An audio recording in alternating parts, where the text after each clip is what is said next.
Hello friends, welcome to our channel IAS Darbar. Discussion में आपका बहुत बहुत स्वागत है। 10 जुलाई है आज। अच्छे अच्छे आर्टिकल्स के साथ बहुत सारे बेसिक फैक्ट्स एंड पॉइंट्स के अलावा हम लोग ऑब्जेक्टिव क्वेश्चंस की भी प्रैक्टिस करते हैं। तो दोस्तों, एक रिक्वेस्ट है, आप लोग जिसने भी सब्सक्राइब नहीं किया है प्लीज़ सब्सक्राइब करें और कमेंट में आंसर्स जरूर बताया करें आप लोग की जो ऑब्जेक्टिव क्वेश्चन आपसे पूछे जाते हैं उसका आंसर क्या होगा। डिस्कशन को बहुत ही ध्यान से सुनना है दोस्तों। जो भी एक्स्ट्रा फैक्ट्स आपको मिलते हैं उसको अपनी कॉपी में नोट भी करते जाना है। आइए डिस्कशन की शुरुआत करते हैं। कोटेशन है आज का एरिस्टोटल का, the whole is greater than the sum of its part. और इस कोटेशन का बहुत ही अच्छा मतलब है जिसको आपको समझना है। ये बेसिकली आप ऐसे राइटिंग में यूज़ कर सकते हैं। यहाँ पर ये एरिस्टोटल का ये जो कोटेशन है ये बताता है कि जब भी हम किसी सिस्टम की बात करते हैं, किसी एक पूरे होल ऑर्गन की बात करते हैं, तो वो ज़्यादा ताकतवर होता है, ज़्यादा इन्फ्लुएंशियल होता है रैदर दैन इट्स पार्ट। यानी अगर आप अपने आप को ही इमेजिन करते हैं, अपनी बॉडी को इमेजिन करते हैं, तो आपकी जो पूरी की पूरी बॉडी है वो एक सिस्टम है और उसमें आपका जो सोल है वो पूरी तरीके से आने के बाद आप काम करते हैं। तो आपकी पूरी बॉडी जब उसके सारे पार्ट्स मिल रहे हैं और उसकी एक्टिविटीज़ हो रही हैं तो उसका जो इन्फ्लुएंस होता है वो ज़्यादा बड़ा होता है, ग्रेटर होता है। वैसे ही किसी सिस्टम के साथ भी ये लागू होता है, किसी कंट्री के साथ भी ये लागू होता है। जब भी हम फुल पूरे होल टर्म्स में बात करेंगे तो वो ज़्यादा इन्फ्लुएंशियल होगा। तो ऐसे इसको आप ऐसे राइटिंग में यूज़ कर सकते हैं अपने समझ के अनुसार। और दोस्तों, अभी जो लोग फ्रेशर हैं उनसे ये रिक्वेस्ट है कि पेशेंस बना करके रखिए। बहुत सारी चीज़ें आपको पढ़ने को मिलेंगी अभी। न्यूज़पेपर में तो आपको इकोनॉमी और पॉलिटी वगैरह के कॉन्सेप्ट्स पता चल रहे हैं। इसके अलावा आपको जीएस में एथिक्स पढ़ना है, आपको वर्ल्ड हिस्ट्री पढ़नी है, आपको और आईआर के कई सारे कॉन्सेप्ट्स पढ़ने हैं जिनके कि बेसिक्स आपको मालूम होने चाहिए। तो जो भी लोग सीरियस एस्पिरेंट्स हैं वो अपना बेसिक्स जो हैं, जो कॉन्सेप्ट्स हैं, वो भी प्रिपेयर करते चलें साथ में। और न्यूज़पेपर एक बहुत क्रिटिकल रोल प्ले करता है इस बात को समझने में कि आप जो पढ़ रहे हैं उसकी दिशा क्या है। क्योंकि न्यूज़पेपर में आपको करंट इवेंट मिलते हैं और उससे आप अपना बेसिक्स जो है जीएस का उससे कंपेयर कर सकते हैं और वहाँ से आपकी पढ़ाई एक सही डायरेक्शन में जाने लग जाती है। तो तैयारी को बहुत अच्छे से कंटिन्यू करना ज़रूरी है दोस्तों। आइए आज देखते हैं डिस्कशन में क्या कुछ होना है। कोटेशन आपको मिल चुका है। कुछ रोज़ की तरह हम लोग फैक्ट्स देखेंगे, बैकग्राउंड, जिसके आधार पर हमें आर्टिकल को समझना आसान हो जाएगा। 3 आर्टिकल हम डिस्कस करने वाले हैं। टास्क आफ्टर गालवान जो बहुत इंपॉर्टेंट है। इंडिया चाइना जाहिर तौर पर उसी को टारगेट किया गया, लेकिन एक अलग एंगल यहाँ पे मिलेगा आपको। Wait for the migrant, migrant labour के सामने जो समस्या है उसके अलावा अभी जो बदलता हुआ पर्सपेक्टिव है हमारे सामने उसमें हमें किस चीज़ का इंतज़ार करना चाहिए, इसके बारे में हम आर्टिकल में बात करेंगे। ओपन द हाउस, लगातार हम और भी आर्टिकल डिस्कस कर चुके हैं कि पार्लियामेंट में जो सेशन है उसको पेंडेमिक की वजह से, कोरोना वायरस की वजह से ऑब्वियसली स्थगित किया गया था, लेकिन मॉनसून सेशन जो है वो जुलाई के 3rd वीक से स्टार्ट हो जाता है। उसी के बारे में आर्टिकल में लिखा हुआ है कि इसकी ज़रूरत महसूस हो रही है। और फिर आपको मिलेगा क्वेश्चन आंसर राइटिंग के लिए और ऑब्जेक्टिव क्वेश्चन मिलेगा जिसको कि आपको सॉल्व करना है डिस्कशन में रहते हुए। क्वेश्चंस के फैक्ट्स भी यहीं पर मिलेंगे, क्वेश्चन को सॉल्व भी यहीं पर करना है और आंसर भी कमेंट बॉक्स में जाकर के लिखना है। आज हम लोग पढ़ने वाले हैं पैंगोंग शो के बारे में, जो एक्स्ट्रा फैक्ट्स होगा। फिंगर्स, उसके बारे में जानेंगे। Sakteng wildlife sanctuary and quad group के बारे में आप जानते हैं। क्वाड्रिलेटरल सिक्योरिटी डायलॉग, कब इसकी शुरुआत हुई, किसने इसको इनिशिएट किया, कौन कौन से देश उसमें हैं, ये सब हम लोग जानेंगे। आईएलओ के बारे में बेसिक फैक्ट्स और उसके बाद आईएलओ ARTEP क्या होता है ये भी आज हम लोग डिस्कशन में देखने वाले हैं।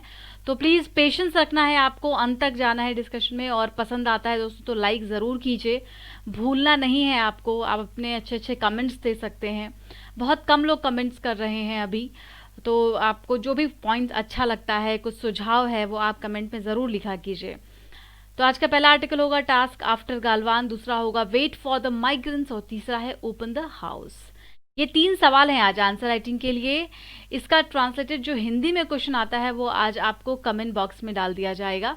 अभी यहाँ पे आपको सिर्फ इंग्लिश में क्वेश्चंस दिख रहे हैं। 3 क्वेश्चंस आज आपको दिए गए हैं और तीनों आर्टिकल पर ही बेस्ड हैं, ठीक है। बाकी कल कुछ सवाल थे टेलीग्राम चैनल पर, आप लोगों ने जिसने भी उस ग्रुप को ज्वाइन नहीं किया है वो ज्वाइन कर लीजिए। आईएएस दरबार आपको जाके सर्च करना है, आईएएस दरबार आंसर रिव्यू, टेलीग्राम पर आपको ग्रुप मिल जाएगा। उस ग्रुप में ज्वाइन करने का फ़ायदा ये है दोस्तों कि पहले तो वहाँ पर पीडीएफ और जो भी डिटेल्स उसको अपडेट कर दिया जाता है। दूसरी चीज़ कि वहाँ पर आप अपने आंसर्स को भी अपलोड कर सकते हैं, दूसरों के आंसर्स को भी पढ़ सकते हैं इन्हीं क्वेश्चंस के ऊपर। तो जो फ्रेशर हैं उनके लिए काफ़ी अच्छा एक प्लेटफॉर्म हो सकता है। एक सवाल वहाँ पर ये पूछा गया था कि जो जैसे कुछ लोग ऐसे राइटर होते हैं जिसे आज ही हम आर्टिकल में डिस्कस करने वाले हैं, और अगर वो किसी अपोजिशन पार्टी के हैं, वो क्रिटिसाइज़ कर रहे हैं गवर्नमेंट को, तो हमें उसको कैसे यूज़ करना है। तो आपको बता दें कि गवर्नमेंट का क्रिटिसिज्म डायरेक्ट आपको यूज़ नहीं करना होता है किसी भी आंसर राइटिंग में। आपको अगर ये लग रहा है कि जो क्रिटिसिज्म है वो कंस्ट्रक्टिव है, हमेशा याद रखिएगा कंस्ट्रक्टिव क्रिटिसिज्म को हम इंक्लूड कर सकते हैं, जहाँ पर आप रिफॉर्म की बात कर सकते हैं, आप चीज़ों को आगे बढ़ाने की बात कर सकते हैं, वुमेन एम्पावरमेंट की बात कर सकते हैं। और उसमें अगर आपको किसी के फैक्ट को यूज़ करना है तो आपको किसी स्कॉलर का रेफरेंस वहाँ पर दे देना है कि सम स्कॉलर बिलीव्स, और इस तरीके से हमें आंसर्स को लिख देना होता है। डायरेक्ट खुद से कोई भी बात, कोई भी सलाह सरकार को आंसर में नहीं दी जाती है, ठीक है। तो जिसको भी यहाँ पे परेशानी आ रही थी वो इस बात को ध्यान में रखेंगे। ऑब्जेक्टिव क्वेश्चंस में देखिए, इसको हम लोग लास्ट में फिर देखेंगे, सॉल्व करेंगे। चैंग चेनमो पोंगोंग शो से क्वेश्चन पूछा गया है, शाकेतिंग वाइल्ड लाइफ सेंचुरी। और चौथा सवाल है क्वाड से, क्वाड्रिलेटरल सिक्योरिटी डायलॉग। इसको हम लोग लास्ट में डिस्कस करेंगे दोस्तों। तो जब हम लोग यहाँ बैकग्राउंड पे बेसिक्स जानेंगे तो ज़रूर आप लोग उसको सुनिएगा। और उसके बाद हमने अगला सवाल आपसे पूछा है ARTEP के बारे में, अभी मैं आपको इसके बारे में बताऊंगी भी, तो फिर आप इसके बारे में आंसर कर पाएंगे कि ये न्यू दिल्ली में ही है कि नहीं है। ये जानकारी कोचिंग से जुड़ी हुई है, क्लासरूम गाइडेंस का प्रोग्राम दोनों अवेलेबल है। ऑनलाइन प्रोग्राम जो है क्लासरूम का वो 21 जुलाई से स्टार्ट होने जा रहा है। आप में से अगर कोई इंटरेस्टेड हो तो अप्रोच कर सकते हैं 7500699419 पर। इसको 2021 के लिए टारगेट किया गया है। ये जो बैच अभी शुरू होगा जुलाई में, उसमें 2021 में जिसको एग्ज़ाम देना है, कोर्स कंप्लीट करना चाहते हैं, ऑनलाइन कोर्सेज में ज्वाइन करना चाहते हैं, तो आप अप्रोच कर सकते हैं 7500699419 पर। इसके अलावा गाइडेंस का प्रोग्राम 2020 और 2021 दोनों के लिए है, जिसमें आपको आपके मेंटर मदद करते हैं, आपकी हेल्प करते हैं, ग्रुप मिलता है, पढ़ाई में सीरियसनेस आ जाती है। खास करके अगर कोई प्रोफेशनल है जिनको कि जो जॉब में है, जॉब से स्विच करना पढ़ाई में टफ हो जाता है, तो उनके लिए यहाँ पर काफ़ी हेल्प आपको दी जाती है। चलिए स्टार्ट करते हैं आज का डिस्कशन, और हम देखेंगे पहला आर्टिकल, टास्क आफ्टर गालवान। कि गालवान में सिचुएशन अब थोड़ी नॉर्मल हो रही है, आपने भी सुना होगा न्यूज़ में। इसके बाद इंडिया का क्या रोल होना चाहिए, किस तरीके से हम आगे इस इवेंट को देखते हैं, और आगे इस तरीके की सिचुएशन स्टैंड ऑफ की फिर से ना हो, उसके लिए क्या क्या कदम उठाने चाहिए सरकार को। आईआर में हम इसको एसोसिएट करेंगे, इंडिया चाइना रिलेशन की बात करने वाले हैं। लेकिन बैकग्राउंड में सबसे पहले पोंगोंग शो लेक की बात करेंगे, क्योंकि पोंगोंग शो लेक बहुत ज़्यादा खबरों में रहा जब से स्टैंड ऑफ हुआ है लद्दाख में। तो पोंगोंग शो लेक भी न्यूज़ में था, क्योंकि यहाँ पर जो उपस्थित फिंगर्स हैं, जो माउंटेन्स हैं, उस पर वो काफ़ी ज़्यादा चर्चा में और न्यूज़ में था। और ये पोंगोंग शो लेक की बात कर लिए तो ये लैंड लॉक्ड लेक है, ये आपको मालूम ही होगा। लद्दाख हिमालय में सिचुएटेड है, ये भी याद रखिएगा। लॉन्ग नैरो ये लेक है, इस तरीके से लॉन्ग शेप में ये पूरा लेक है। और इसकी एक और बात याद रखिएगा, ये ब्रैकिश वाटर लेक है, ठीक है। विंटर के समय में ये फ्रीज हो जाता है, बिल्कुल जम जाता है। यहाँ पर लोग आइस स्केटिंग, पोलो वगैरह भी खेल सकते हैं, ठीक है। तो ये इसका बेसिक फैक्ट है कि ये ब्रैकिश वाटर लेक है, लॉन्ग नैरो शेप में और लैंड लॉक्ड है। और तीसरा फैक्ट आपको याद रखना है कि लद्दाख हिमालय में सिचुएटेड है पोंगोंग शो लेक, ठीक है ना, तो इसको भूलना नहीं है। और 19th century Dogra general Zorawar Singh is said to have trained his soldiers and horses on the frozen Pangong lake before invading Tibet. तो हिस्टोरिकल फैक्ट है ये, पता रखिए, कभी आप आंसर वगैरह में लिख सकते हैं। और अब देखते हैं फिंगर्स के बारे में। इसी लेक में जो फिंगर्स है, जो छोटे छोटे माउंटेन्स हैं यहाँ पे, बैरन माउंटेन, उन्हीं को फिंगर्स कहा जाता है। फिंगर के शेप का है ये बिल्कुल, इसलिए इसको फिंगर्स कहते हैं। और चैंग चेनमो भी इसका नाम है। तो ये भी याद रखिए, क्या पता आपसे अगर ये पूछ लिया जाए तो आप कंफ्यूज हो जाएंगे कि कहाँ पर सिचुएटेड है। फिंगर्स से तो आप जान जाएंगे कि पोंगोंग शो की बात हो रही है, लद्दाख की बात हो रही है, लेकिन चांग चेनमो से हो सकता है कि आप कंफ्यूज हो जाएं, तो याद रखिएगा इसको। टोटल 8 फिंगर्स हैं वहाँ पर, जिसमें कि India claims that the LAC and the conterminous with the finger 8 but physically control area over only up to the finger 4। तो इंडिया और चाइना की पेट्रोलिंग होती है ऑब्वियसली एलएसी की जगह पर। हमने आपको बताया था एलएसी के बारे में, line of actual control Ladakh से होते हुए इधर हिमाचल प्रदेश, उत्तराखंड, सिक्किम और अरुणाचल प्रदेश में फैला हुआ है ये लाइन। और इसमें जब हम लद्दाख की बात करते हैं तो वहाँ पर इंडिया और चाइना दोनों के द्वारा पेट्रोलिंग होती है इस एरिया में। और जो फिंगर्स है उसमें फिंगर 4 तक पेट्रोलिंग भारत की होती है। लेकिन और उसके इसमें यहीं पे पूरा डिस्प्यूट था कि चाइना इधर आने की कोशिश कर रहा था और भारत को पेट्रोलिंग करने नहीं दे रहा था उस तरफ। इस वजह से प्रॉब्लम यहाँ पर राइज हुई थी, क्रिएट हुई थी। हालांकि फिर से न्यूज़ ये है कि जो चाइनीज़ आर्मी है वो पीछे जा रही है, दोनों ही जगह से, गालवान से भी और यहाँ पे पोंगोंग शो लेक में भी। ठीक है, आगे देखते हैं फैक्ट। शाक्तेंग वाइल्ड लाइफ सेंचुरी याद रखिए भूटान में है। न्यूज़ में क्यों है? क्योंकि इसको भी यूज़ करने की कोशिश की थी अभी चाइना ने। तो चाइना पूरी तरीके से कोशिश कर रहा है कि किस तरीके से भारत के जो पड़ोसी देश हैं उनके साथ भारत का रिश्ता खराब किया जाए, चाहे वो पाकिस्तान हो, वो नेपाल हो और या फिर वो बिल्कुल फ्रेंडली स्टेट भूटान हो। तो भूटान में पड़ता है ये शाक्तेंग वाइल्ड लाइफ सेंचुरी। और इसका लोकेशन ध्यान से देखिए, अरुणाचल प्रदेश से बिल्कुल सटा हुआ है ये, लेकिन इसका लोकेशन याद रखना है कि कहाँ है, भूटान में है ये जो सेंचुरी है। और अभी जून में न्यूज़ में आया था, because China attempted to stop UNDP GF funding for Sakteng by claiming it was disputed but was overruled. मतलब चाइना को ऐसा लगता है कि जितने भी देश हैं जो चाइना गलती से भी चाइना की बाउंड्री से टच होते हैं या चाइना की जो वाटर बाउंड्री है वहाँ से टच होते हैं, तो उस देश का में जो ज़मीन है वो चाइना की है या फिर वो डिस्प्यूटेड है, ऐसा चाइना को लगता है। लेकिन ऑब्वियसली ये सही नहीं होता कभी भी। तो ये न्यूज़ में है हालांकि शाक्तेंग वाइल्ड लाइफ सेंचुरी, इसलिए आपको ध्यान में रखना है। क्वाड का जिक्र भी कर लेते हैं। क्वाड का फुल फॉर्म है क्वाड्रिलेटरल सिक्योरिटी डायलॉग। 2007 में Japanese prime minister Shinzo Abe ने इसका जिक्र किया। इसको पहली बार इसको स्टार्ट किया यहाँ से। क्वाड्रिलेटरल सिक्योरिटी डायलॉग बनाने की बात हुई। इंडो पैसिफिक रीजन का जिक्र हमने किया था, याद होगा, ये हमने उसी चैनल पे किया था जब हम स्टेप अप आईएएस पे डिस्कशन करते थे। तब आपने सुना होगा हमने इंडो पैसिफिक रीजन के बारे में बहुत डिटेल में आर्टिकल पे बात किया था। तो इंडो पैसिफिक रीजन का एग्जैक्टली मतलब दोस्तों आप याद रखिएगा। अगर आप में से किसी को भी याद है तो आपको कमेंट बॉक्स में बताना है कि इंडो पैसिफिक रीजन का एग्जैक्टली जो ज्योग्राफिकल एरिया है वो कहाँ से कहाँ तक है। तो फ्री, ओपन और प्रॉस्पेरस इस रीजन को बनाए रखने के लिए क्वाड ग्रुप को शुरू किया गया और इसमें यूएस, जापान, ऑस्ट्रेलिया और इंडिया शामिल हैं। और अब हम आर्टिकल में इसको देखेंगे कैसे इसको एक्सटेंड करने की डिमांड लगातार हो रही है। ठीक है, तो ये सॉर्ट ऑफ आप ये समझ लें कि क्वाड को चाइना को काउंटर करने के लिए ही इंडियन ओशन में या इंडो पैसिफिक रीजन में इसको बनाया गया है।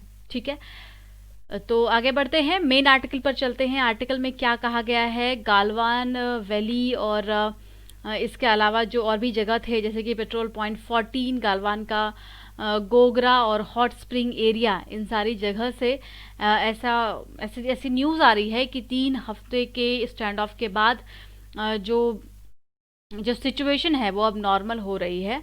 और इसके बाद आगे की क्या रणनीति होनी चाहिए, और इसमें ही ये जिक्र करते हैं कि अभी जब प्राइम मिनिस्टर साहब वहाँ पर गए थे, नीमू लद्दाख में गए थे, तो वहाँ पर उन्होंने जिक्र किया था एक्सपेंशनिस्ट टेंडेंसी का इन 21st सेंचुरी। तो डायरेक्टली उन्होंने ये कहा था कि चाइना की जो ये पॉलिसी है, एक्सपेंशनिस्ट टेंडेंसी है, उसको हम कामयाब नहीं होने देंगे। और कहीं ना कहीं ये जो अभी सिचुएशन नॉर्मलाइजेशन पर आया है और दोनों तरफ से जो आर्मी है वो वापस अपने नॉर्मल पोजीशन पर जा रही है, तो यहाँ पर एक कामयाबी भी हम कह सकते हैं। हालांकि देखते हैं आर्टिकल में क्या कुछ लिखा गया है। आर्टिकल में किस चीज़ की बात हो रही है? जी जिनपिंग को डायरेक्ट टारगेट करते हुए राइटर ये कह रहे हैं कि जी जिनपिंग अपने आप को एक ग्रेटेस्ट लिगेसी के तौर पर साबित करना चाहते हैं, माओ से भी आगे जाना चाहते हैं, नेशनलिस्टिक अपना जो इनका तरीका है उसको दिखाने के तौर पर, और इसलिए ये अपना जो एक्सपेंशनिस्ट पॉलिसी है वो लगातार आगे बढ़ाए हुए हैं, जबकि इसके पहले के जो लीडर्स वहाँ के हुआ करते थे वो वहाँ की इकोनॉमी को आगे बढ़ाने की कोशिश कर रहे थे। लेकिन जी जिनपिंग जब से वहाँ पे पावर में आए हैं चाइना में, तो वो वर्ल्ड पावर बनने की कोशिश कर रहे हैं, और इस वर्ल्ड पावर बनने की कोशिश में ही उनका ये जो एक्सपेंशनिस्ट पॉलिसी है वो भी लगातार अपने चरम पर पहुंचता जा रहा है। तो बीजिंग का एक्सपेंशन एक तरीके से नहीं है, ऐसा नहीं है कि वो सिर्फ अपना एक जोग्राफिकल टेरिटरी में अपना एक्सपेंशन कर रहे हैं। अगर आप इकोनॉमिक मॉडल को देखते हैं तो वहाँ भी बीजिंग का एक्सपेंशन हो रहा है। किस तरीके से? तो आपके यहाँ पर इंपोर्ट करके, आपके यहाँ पर एक्सपोर्ट करके ज़्यादा, या फिर कोई अलग से फ्री ट्रेड एग्रीमेंट करके, राइट, इन्वेस्टमेंट करके। तो इस तरीके से अलग अलग मॉडल्स को अपना रहा है चाइना, जिससे कि वो अपना एक्सपेंशन हर देश में अलग अलग तरीके से बढ़ा रहा है। उसके बाद अगर इसके ग्रोथ की बात करते हैं तो यहाँ पर इन्वेस्टमेंट भी ये करता है। बहुत सारे देशों में इसके डेट हैं बहुत ज़्यादा, जिन्होंने चाइना से कर्ज लिया हुआ है, क्योंकि ये क्या करते हैं, लोगों को पैसे से मदद करते हैं ताकि इनका कर्ज उन पर चढ़ जाए, और फिर वो जो देश हैं वो इनकी जो भी पॉलिसी है उसको मान लें बाद में। उसके बाद ये डेट इन्वेस्टमेंट का दौर है और फिर इन्होंने स्टार्ट किया अपना बेल्ट एंड रोड इनिशिएटिव।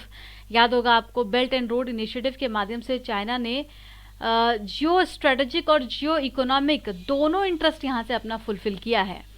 अगर इस बात को ठीक से समझा जाए, बेल्ट एंड रोड इनिशिएटिव को देखा जाए, तो यहाँ से यही बात समझ में आती है कि स्ट्रेटेजिक इकोनॉमिक दोनों इंटरेस्ट पूरा हो रहा है चाइना का।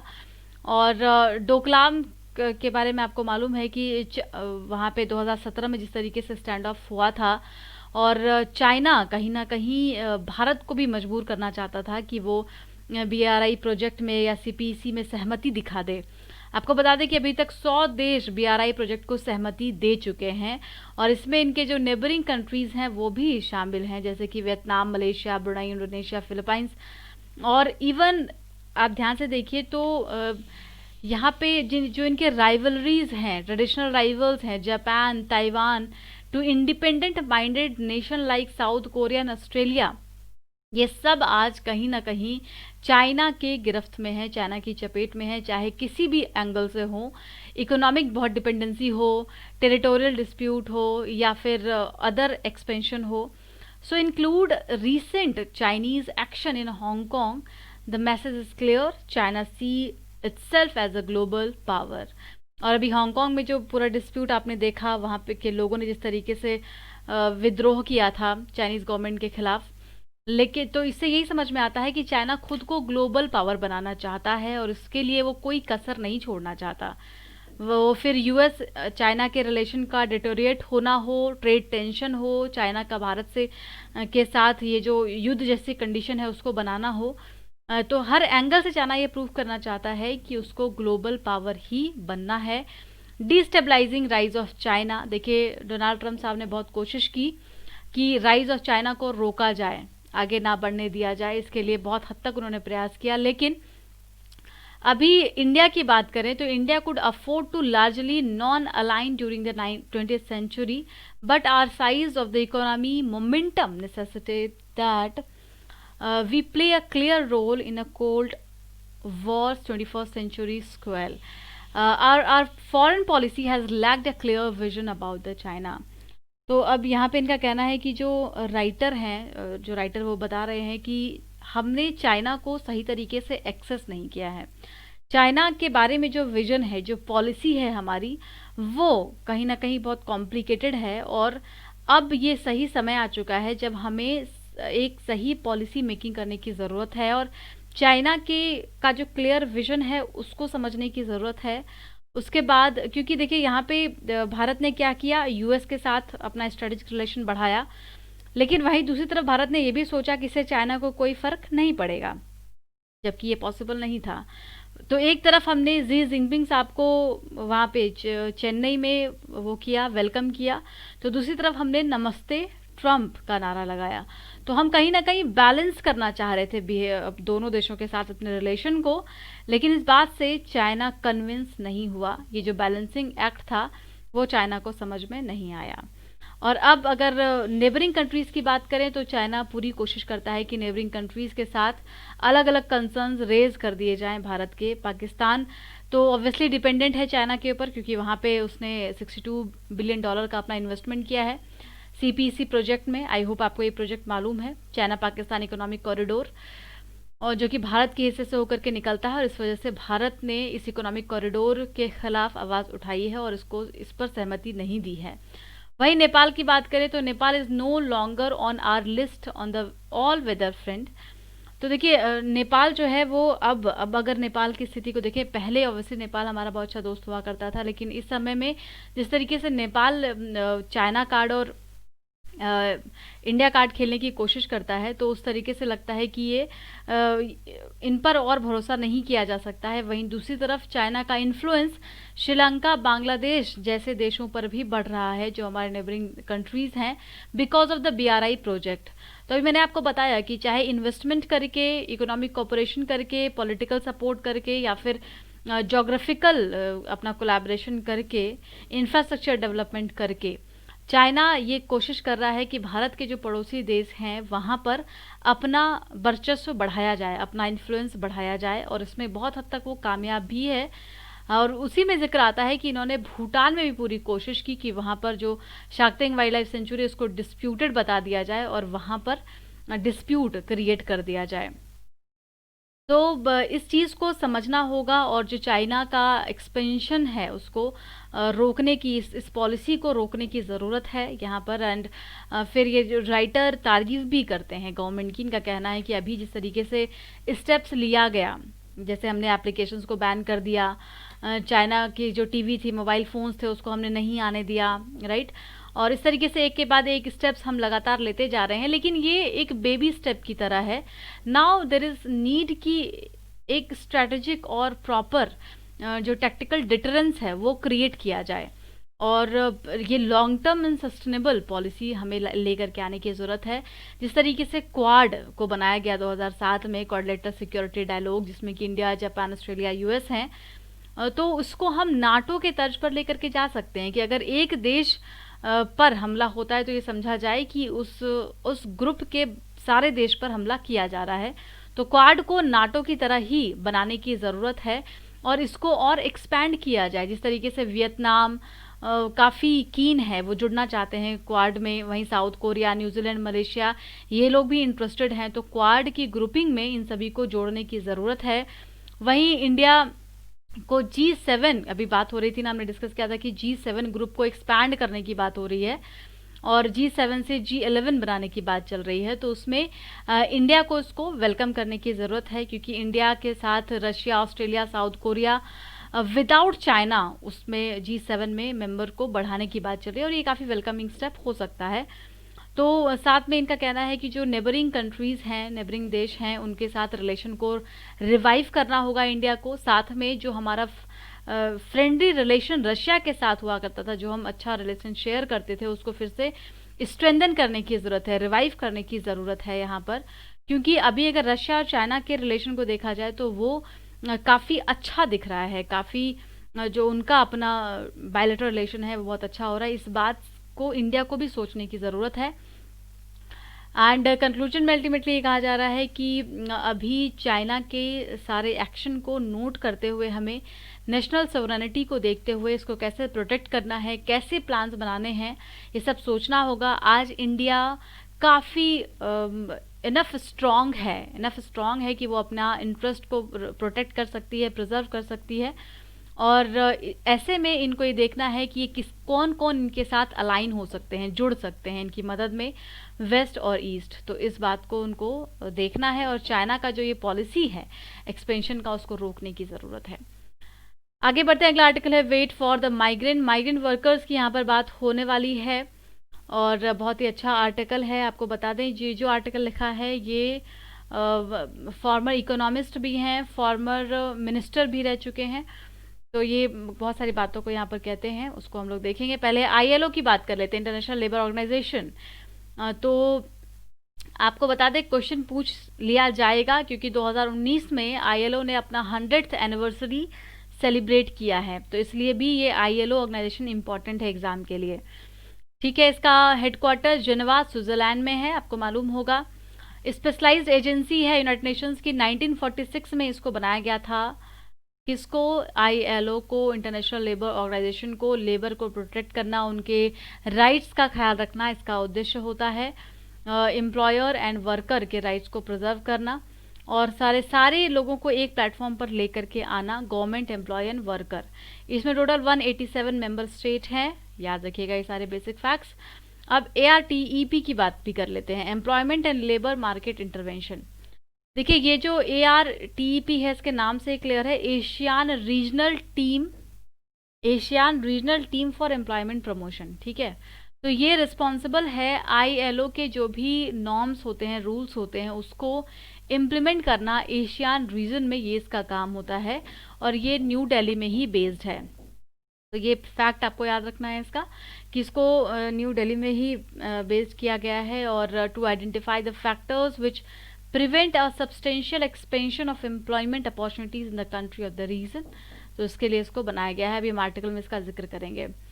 तो माइग्रेंट लेबर का जिक्र हो रहा है, इकोनॉमी की बात कर रहे हैं, ये अपना एक्सपीरियंस शेयर कर रहे हैं कि माइग्रेंट्स जो हैं वो ऐसा नहीं है कि आज पहली बार कोई कॉन्सेप्ट माइग्रेंट लेबरर का हमें देखने को मिल रहा है। ये हमेशा से होता आया है और ये इकोनॉमी के लिए बहुत अच्छा होता है। जो माइग्रेंट लेबरर्स आपके यहाँ एक जगह से जगह पर जाते हैं, ये कितना फ़ायदा पहुँचाते हैं इकोनॉमी को, तो ये सब भी हम यहाँ पे आज डिस्कस करने वाले हैं। So India is not a very old experience and in the process of development generally, and migration plays a major development role. It's careless and somewhat irresponsible downplay of the role of migrant worker. तो इनका role तो बहुत अच्छा रहा है migrant labour का, लेकिन इनको हमेशा से इनके लिए जो रिस्पॉन्सिबिलिटी होनी चाहिए उसको नहीं निभाया गया है। तो इस वजह से आज इतनी समस्याएं इन जो माइग्रेंट वर्कर्स हैं उनको झेलना पड़ता है। So local labour will fill the gap. तो जब इकोनॉमी में ऐसी स्थिति आती है कि रिवर्स माइग्रेशन हो जाता है, तो वहाँ पर जो लोकल लेबर होते हैं वही उस गैप को फिल करते हैं, ऐसा इनका मानना है। अब ILO ARTP का जिक्र करते हैं। अब ये अपनी स्टोरी बताते हैं कि जब ये एज एन इकोनॉमिस्ट काम कर रहे थे गवर्नमेंट के साथ, तो कितना इनको एक्सपीरियंस हुआ था, उस समय क्या क्या चीज़ें हुई थी। KN राज इकोनॉमिस्ट थे, 70s की ये बात कर रहे हैं उस समय में। और उन्होंने उनका जो पूरा अटेंशन था वो माइग्रेंट लेबर के लिए ही था, और पूरे देश का अटेंशन माइग्रेंट लेबर की तरफ आए, इसके लिए उन्होंने बहुत प्रयास भी किया था। उसके बाद ये बाद में ILO में काम करने लग गए थे, UN में इन्होंने काम किया, उसके बाद ये ILO में गए, वहाँ पर ये जो एशियन रीजनल एम्प्लॉयमेंट प्रोग्राम का कॉन्सेप्ट आया उसको बनाया गया। And the historical role of migrant in Japan development. अब ये जो KN राज साहब थे, ये इकोनॉमिस्ट थे, ये काफ़ी ज़्यादा प्रभावित थे जापान के डेवलपमेंट से, क्योंकि जापान का जो डेवलपमेंट हुआ था, देखिए इसको आप आंसर में लिख सकते हैं, है ना। जब आप माइग्रेंट लेबरर की बात करें, आपको सुझाव देना हो, तो आप वहाँ पे इकोनॉमिस्ट का हवाला दे सकते हैं कि जो जापान का डेवलपमेंट था उसमें माइग्रेशन का काफ़ी ज़्यादा रोल था। There was historical role of migration in Japan development. और वहाँ के जो इकोनॉमिस्ट थे क्यारो इशिकावा, तो उनकी जो पॉलिसीज थे, उनके जो प्रिंसिपल्स थे, उससे बहुत ज़्यादा प्रभावित थे कौन? KN राज साहब। और उनकी क्या पॉलिसी थी? उनकी पॉलिसी ये थी कि अगर हम अपनी इकोनॉमी को फास्टेस्ट तरीके से बढ़ाने की कोशिश कर रहे हैं, तो वहीं पर हम अगर एग्रीकल्चर को भी बढ़ाएं तो साथ में हमारी इकोनॉमिक ग्रोथ भी होने लग जाती है। तो सेम चीज़ होता है कि जब आप ग्रीन रिवॉल्यूशन को लेकर के आते हैं, एग्रीकल्चर के फील्ड में एम्प्लॉयमेंट लेकर के आते हैं, तो जो माइग्रेंट वर्कर हैं यूपी और बिहार के, वो ग्रीन रिवॉल्यूशन के बेल्ट में चले जाते हैं ताकि उनको वहाँ पर काम मिल सके। तो एग्रीकल्चर भी काफ़ी अच्छा प्रोडक्टिविटी लेकर के आ सकता है इन लेबर्स के लिए। इशिकावाज हाइपोथेसिस इन इंडिया। अब ये चाहते थे कि KN राज साहब की उनकी जो हाइपोथेसिस है, जो जापान में जिस तरीके से डेवलपमेंट हुआ, उसको इंडिया में लाया जाए, क्योंकि ऑब्वियसली इंडिया में एग्रीकल्चर सेक्टर ज़्यादा बड़ा है, और अगर हम एग्रीकल्चर सेक्टर को एक्सपैंड करते हैं, वहाँ पर डेवलपमेंट करते हैं, तो इससे हमारी दोनों प्रॉब्लम्स सॉल्व हो जाएंगी। डेवलपमेंट भी होगा, इकोनॉमिकली एडवांस भी होंगे, और एग्रीकल्चर भी हमारा ऊपर जाने लगेगा। तो ये हाइपोथेसिस को इंडिया में लाना चाहते थे। आगे फिर ये कुछ स्टोरीज का जिक्र करते हैं कि इन्होंने किस तरीके से फिर आपस में डिस्कशन किया, डिबेट हुआ।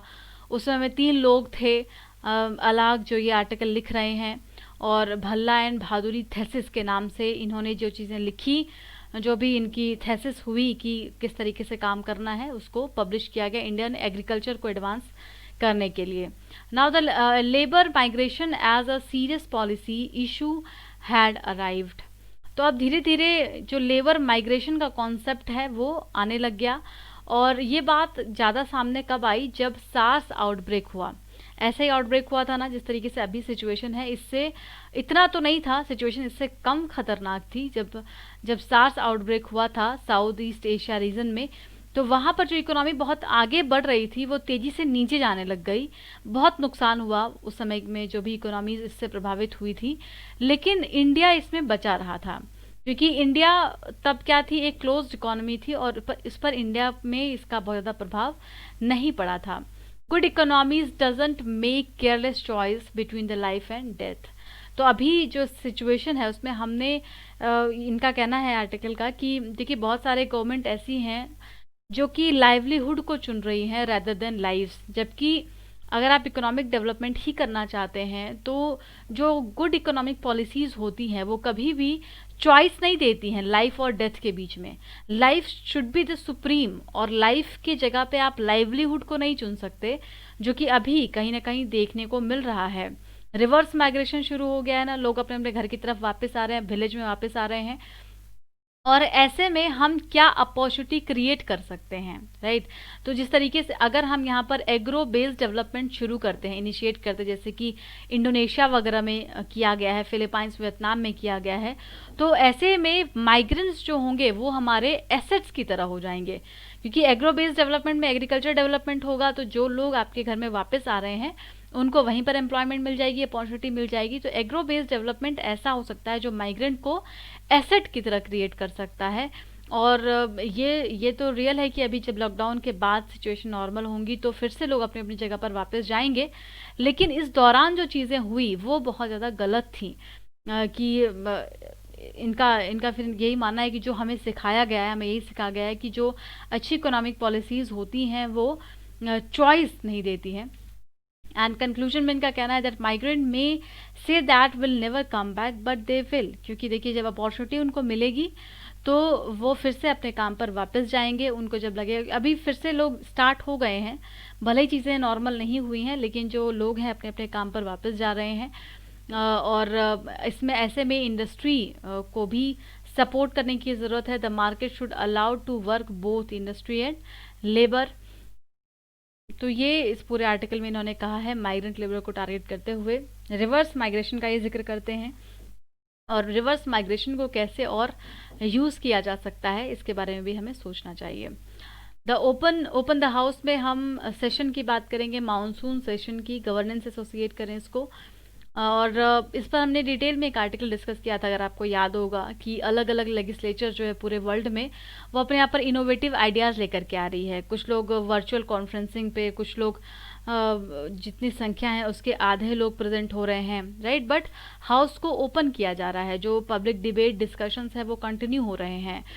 और ऐसे ही किसी मॉडल को भारत में भी अपनाने की ज़रूरत है, क्योंकि मानसून सेशन जो है वो जुलाई के 3rd वीक में स्टार्ट हो जाता है। और लेकिन ये अभी भी अनसर्टेन है, बिकॉज अब इस पर कोई बात ही नहीं हुई है, कहीं पर कोई डिस्कशन नहीं है कि ये सेशन शुरू होगा कि नहीं होगा। इस पर सरकार को जल्द से जल्द अपने जो भी डिसीजंस हैं उसको लेकर के आना चाहिए। और क्योंकि पब्लिक मीटिंग ऐसे क्राइसिस में बहुत ज़रूरी होती है। अगर डिबेट डिस्कशंस नहीं होंगे तो लगातार इतने जो कानून है उसको ऑर्डिनेंस के तौर पर लाया जा रहा है, और इसमें रिकमेंडेशंस और डिबेट का होना बहुत ज़रूरी है। इनका कहना है कि अभी फाइनली एक कमेटी जा कर के बनती है, अदर बैकवर्ड क्लास के वो सारे मिलते हैं और फिर वो रिकमेंडेशंस देते हैं। तो वही यहाँ पे एग्जांपल दे रहे हैं कि जो अदर लेजिस्लेचर हैं वर्ल्ड वाइड में, अगर वो लोग काम कर सकते हैं तो वी कैन नॉट। यहाँ इंडियन गवर्नमेंट को भी इसके बारे में सोचना चाहिए और काम शुरू करना चाहिए अपना। एंड इसमें बताते हैं कि इस दौरान जब से लॉकडाउन हुआ, सेंट्रल गवर्नमेंट ने 850 नोटिफिकेशंस जारी किए और 11 ऑर्डिनेंस लेकर के आई है सरकार। तो आप सोचिए कि 11 ऑर्डिनेंस को लाया गया है, क्या इसके बाद लॉ लाने की ज़रूरत नहीं है? क्या इस पर डिबेट डिस्कशन की ज़रूरत नहीं है? कई सारे कानूनों को लाया गया, आरोग्य सेतु को मैंडेटरी किया गया, ठीक है, फिर प्रोहिबिशन किया गया एक्सपोर्ट पर, वेंटिलेटर्स वगैरह के एक्सपोर्ट पर। तो इस तरीके ये करना है काम, ये काम नहीं करना है, बोर्ड एग्जाम्स होगा नहीं होगा, ट्रैवल रिस्ट्रिक्शंस, जैसे कई सारे नोटिफिकेशंस और ऑर्डिनेंस को सरकार लेकर के आई है, जिसमें कि कई सारे बहुत हार्श स्टेप भी लिए गए हैं। उसमें से crisis to extend and large their own power, impose stricter draconian laws, stricter freedoms, जाहिर तौर पर फ्रीडम्स वगैरह को, ये सब तो देखिए जब हम कोरोना वायरस के बारे में बात करें, जहाँ पर लाइफ की बात आ गई, तो वहाँ पर फिर फ्रीडम तो रिस्ट्रिक्ट होगा, राइट। बट ये कहते हैं कि इतनी सारी जो चीज़ें लाई गई हैं इस दौरान, ऑर्डिनेंसेस को लाए गए हैं, इसमें डिबेट डिस्कशन का शुरू होना बहुत ज़रूरी है। And it is all more important therefore the space and forum for the security and executive decisions, so that जो अकाउंटेबिलिटी है उसको मेंटेन किया जा सके। इस क्राइसिस के समय में बातचीत होना बहुत ज़रूरी है, डिबेट होना बहुत ज़रूरी है, उसको फिर पब्लिक में लाना बहुत ज़रूरी है। और इंडियन पार्लियामेंट को भी जल्द से जल्द फिजिकली या फिर वर्चुअली, अगर वो फिजिकली प्रेजेंट नहीं होते हैं पार्लियामेंट में, तो वो वर्चुअली वीडियो कॉन्फ्रेंसिंग के जरिए अपना सेशन स्टार्ट करें, जिसकी बहुत ज़्यादा डिमांड है, ज़रूरत है इस समय में। The nation needs its parliament to get back to work. तो दोस्तों अब हम लोग ऑब्जेक्टिव क्वेश्चन देख लेते हैं। आज का क्वेश्चन है शैंग शर्मो, आई होप याद आ गया होगा आपको, कहाँ पर है ये? लद्दाख, सिक्किम, अरुणाचल प्रदेश, उत्तराखंड। पोंगोंग शो, इसके बारे में 3 बहुत ही सिंपल से स्टेटमेंट है। ये लैंडलॉक्ड है, ट्रांस हिमालय में सिचुएटेड है, या फिर फ्रेश वाटर लेक है? करेक्ट बताना है आपको इसमें से। शाक्तेंग वाइल्ड लाइफ सेंचुरी कहाँ पर है? Arunachal Pradesh, Tripura, Sikkim, none of them. फिर क्वाड से सवाल पूछा गया है आपको। क्वाड में पहला है कि इनफॉर्मल स्ट्रेटेजिक डायलॉग है ये इंडिया, यूएस, जापान, ऑस्ट्रेलिया के बीच में। इसका ऑब्जेक्टिव है support free, open, prosperous Indo Pacific region. और आखिरी सवाल है ARTEP पर। ये रिस्पॉन्सिबल है ILO के प्रोग्राम्स को इम्प्लीमेंट करने के लिए, और दूसरा ये न्यू दिल्ली में सिचुएटेड है। आंसर बताइएगा, कमेंट बॉक्स में ज़रूर बताइएगा। कल के क्वेश्चन का आंसर देख लेते हैं। गैट पर पहला सवाल पूछा गया था, यहाँ पर दोनों स्टेटमेंट बिल्कुल सही है। C is the answer, C is the answer, right. दूसरा सवाल है गैट और WTO से ही संबंधित था। That international treaty binding upon all WTO member, ये सही है। It is only concern with the trade in goods, ये भी सही था। And corporate with the principles of GATT, ये भी सही था। इसका आंसर हो जाएगा all of them, that is D. WTO पे सवाल आपसे पूछा गया था, पहला स्टेटमेंट तो सही है लेकिन दूसरा वाला गलत है, क्योंकि 194 नहीं बल्कि 164 मेंबर टोटल हैं अभी WTO में, और ऑब्जर्वर मेंबर भी हैं, ये भी आपको पता होना चाहिए। और इसके बाद अगला सवाल था NIRF पर। इसमें इसको लॉन्च कब किया गया? 2019 में नहीं, 2015 में किया गया है, तो ए इसका आंसर होगा। और फिर अगला था पैरामीटर्स पर, तो यहाँ पर तीनों ही ऑप्शन बिल्कुल सही है, तीनों ही इसके पैरामीटर हैं। NIRF रैंकिंग पर हमने कल डिस्कशन किया था। तो आज के लिए इतना ही। Thank you so much, keep studying. Please subscribe करें, लाइक करें और शेयर करना मत भूलिए दोस्तों। न्यू चैनल है, आपको ही आगे बढ़ाना है। प्लीज़ इस वीडियो को शेयर कीजिए, पसंद आता है तो लाइक करने में 1 सेकंड का समय लगता है, प्लीज़ लाइक कर दें। और जिन्होंने अभी तक ग्रुप ज्वाइन नहीं किया आंसर रिव्यू वाला, प्लीज़ वो ग्रुप ज्वाइन करें, एक्टिविटी करें, आंसर्स को अपलोड करें। सिर्फ ग्रुप ज्वाइन करने का मतलब नहीं है, आप लोग अपने आंसर्स भी डालिए, अपने एक दूसरे के आंसर्स को पढ़िए, आप देखिए आपको उसमें क्या कमियां लग रही हैं, उसको आप बताएं उनको। Obviously you all feel good after that.